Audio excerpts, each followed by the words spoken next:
Hello friends, welcome to my channel try for tyros. Myself Samriddhi Pandey. मैंने एक phylum की series चलाई थी, तो उसमें हम लोगों ने पहला फाइलम पढ़ा था, फाइलम पोरीफेरा। अब हम जो है दूसरा फाइलम पढ़ेंगे, वो है फाइलम सिलेंट्रेटा। इसमें हम फाइलम के कैरेक्टर्स, एग्जाम्पल और खोजकर्ता के बारे में पढ़ेंगे। तो सबसे पहले खोजकर्ता के बारे में बात कर लेते हैं। एक वैज्ञानिक थे ल्यूकर्ट।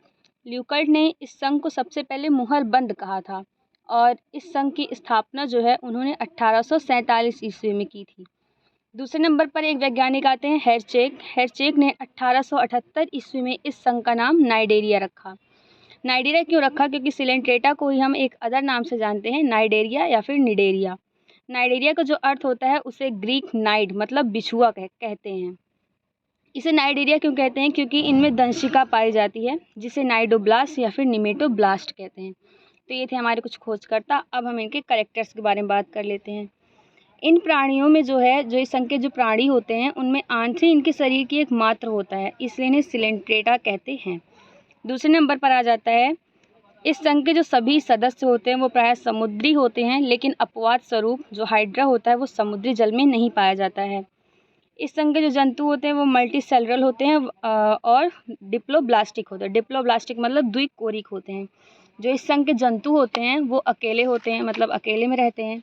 दूसरा, इस संघ के जो सदस्य होते हैं उनके शरीर के मध्य में सिलेंट्रोन पाया जाता है या फिर जठरवाहिनी गुहा पाई जाती है। जो इस संघ के जंतु होते हैं उनके मुख के चारों तरफ स्पर्शक पाया जाता है, जो कि शिकार पकड़ने में सहायता करते हैं और गमन में सहायता करते हैं और जो है भोजन पकड़ने में भी सहायता करते हैं। अगले नंबर पर आ जाता है, जो इस संघ के जो सदस्य होते हैं उनकी जो शरीर भित्ति होती है उनमें दंश कोशिकाएं पाई जाती हैं, जो आत्मरक्षा के लिए सहायता प्रदान करती हैं और आधार से चिपकने में सहायता प्रदान करती हैं। दूसरे नंबर पर आ जाता है, जो इस संघ के सदस्य होते हैं इनका शरीर प्रायः द्विस्तरीय होता है। जो बाहरी स्तर होता है उसे एक्टोडर्म कहते हैं और जो अंतः स्तर होता है उसे एंडोडर्म कहते हैं।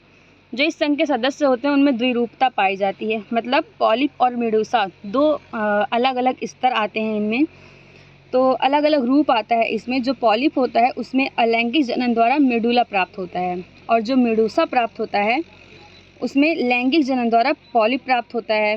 और जो अगला कैरेक्टर हो जाता है हमारा, इनमें जो पॉलिप और जो मेडूसा होते हैं उनमें पीढ़ी एकांतरण मतलब अल्टरनेशन ऑफ जनरेशन पाया जाता है, जिसे हम लोग मेटाजेनेसिस कहते हैं। ये एक इम्पॉर्टेंट इनके कैरेक्टर्स हो गया। पूछा जाता है कि जो है मेटाजेनेसिस किस फाइलम में पाया जाता है, तो मेटाजेनेसिस जो होता है वो सिलेंट्रेटा फाइलम के सदस्यों में पाया जाता है। जो अगला एग्जाम्पल हम लोगों का आ जाता है, एग्जाम्पल नहीं, कैरेक्टर्स हो जाता है हम लोगों का। इनमें जो परिवर्धन होता है वो संबंध प्रकार का होता है। इस संघ के जो सदस्य होते हैं उनमें लार्वा की अवस्था पाई जाती है। इनकी जो लार्वा की अवस्था पाई जाती है उसे प्लेनुला कहते हैं।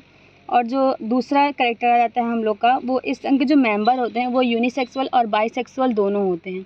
ठीक है। इनमें जो अलैंगिक जनन होता है वो मुकुलन द्वारा होता है और जो लैंगिक जनन होता है वो युग्मक द्वारा हो जाता है। अब आइए हम इस सदस्य के कैरेक्टर्स के बारे में बात कर चुके हैं, अब इसके एग्जाम्पल के बारे में बात कर लेते हैं। तो हमारा सबसे पहला एग्जाम्पल आ जाता है, वो हो जाता है कोरल। ठीक है, कोरल हो जाता है। दूसरे नंबर पर आ जाता है हम लोग का सी एनीमोन। सी एनीमोन जो होता है इसे समुद्री पुष्प कहते हैं। समुद्री पुष्प क्यों कहते हैं? क्योंकि जो इनका जो शरीर होता है वो प्रायः पुष्प की तरह खिला होता है, इसलिए इन्हें समुद्री पुष्प भी कहते हैं। तीसरे नंबर पर आ जाता है हम लोगों का ट्रू जेलीज। एक इसका एग्जाम्पल और भी है, ट्रू जेली। और चौथे नंबर पर आ जाता है कॉम्ब जेली और पाँचवें नंबर पर आ जाता है हाइड्रा। तो ये हमारे फाइलम सिलेंट्रेटा के कुछ करेक्टर्स थे, उनके खोजकर्ता थे और उनके एग्जाम्पल के बारे में मैंने आप लोगों को बताया। आई होप कि आप लोगों को समझ में आया होगा, और अगर समझ में आया होगा तो प्लीज़ लाइक शेयर सब्सक्राइब ज़रूर करिएगा। Thank you so much.